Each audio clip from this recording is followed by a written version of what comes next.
కొంతమంది BRS BJP నాయకులకు మాత్రమే ఇష్టం లేదు ఈ హైడ్రా. దాదాపు 90% పైగా ప్రజానికం హైదరాబాద్ నుంచి లక్షలాది మంది నియోజకవర్గ ఉద్దేశంతో రేవంత్ రెడ్డి గారు హైడ్రాని ప్రారంభిస్తే దాదాపు 1000 ఎకరాల పైచిలకు ప్రభుత్వ భూమిని ఇప్పుడు హైడ్రా తన అదులు పెట్టుకున్నది. ఎందుకది? ప్రభుత్వం యొక్క ఆస్తిని దుర్మార్గులు, కబ్జాకోరులు, భూ కబ్జాదారులు స్వాధీనం చేసుకొని విలాసవంతమైన విల్లాలు కడతా ఉన్నారు. ప్రభుత్వ ఆస్తిని కొల్లగొట్టి ఆస్తులు కూడబెట్టుకునే వారందరినీ హైడ్రా వారికి శాపంగా మారిందని చెప్పి కావాలని దాదాపు 63 కేసులు. ఎందుకు? మా ఆస్తులని, ప్రభుత్వ ఆస్తులను కాపాడినందుక? ఇలాంటి దుర్మార్గమైనటువంటి బీఆర్ఎస్ బీజేపీ నాయకుల యొక్క అస్తిత్వాన్ని హైదరాబాద్ ద్వారా వారి యొక్క వ్యవస్థని, వారి యొక్క నిర్మాణ అనుకునే వ్యవస్థగా ఏర్పరచుకొని కావాలని సోషల్ మీడియాలో హైడ్రాకు కావాలని ఇబ్బంది పెడతా ఉన్నారు.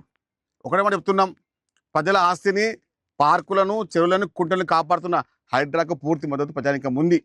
దానికి అనుగుణంగానే గౌరవ పెద్దలు శీలింగపల్లి ఇన్ఛార్జ్ గౌరవ పెద్దలు చేసిన ఆధ్వర్యంలో ప్రత్యేకంగా వారికి మద్దతుగా హైడ్రా ఉంటే చెరువులు ఉంటాయి, హైడ్రా ఉంటే కుంటలు ఉంటాయి, హైడ్రా ఉంటే ప్రభుత్వ ఆస్తులు కాపాడతామనే ఉద్దేశంతో సంఘీభావంగా హైడ్రాకు రంగనాథ్ మద్దతుగా ఈ ర్యాలీ నిర్వహించాము. ఈ వర్షం లెక్క వచ్చిన పథకం ధన్యవాదాలు. ఎందుకంటే మనము కాపాడుకునే మన ఆస్తి మన భవిష్యత్తు నిర్మాణమే.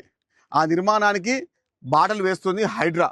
హైడ్రాకు మద్దతుగా అందరూ వచ్చిన ధన్యవాదాలు తెలియజేసుకోవడం. ధన్యవాదాలు. దీనికి మేము ప్రత్యేకంగా అభినందనలు తెలియజేస్తా ఉన్నాం. దీన్ని సమీక్షించే క్రమంలో తెలంగాణ ఫిషరీస్ చైర్మన్ శ్రీ మెట్టు సాయి కుమార్ గారు కూడా ఈయన రాత్రి చెప్పడం జరిగింది, అన్న నేను వచ్చిపోతా అంటే చాలా సంతోషం అన్న, రావాలి. ఎందుకంటే చెరువులన్నీ వీరి ఆధీనం, ప్రతి చెరువులో కూడా ఫిషరీకి సంబంధించినటువంటి యాక్టివిటీ వీరి యొక్క ఇనిషియేటివ్ తోటే జరుగుతుంది. కాబట్టి వారు ఇక్కడ విచ్చేసినందుకు సంతోషం వ్యక్తం చేస్తూ ఇలాగే వస్తూ ఉండాలని మనవి చేస్తా ఉన్నాం.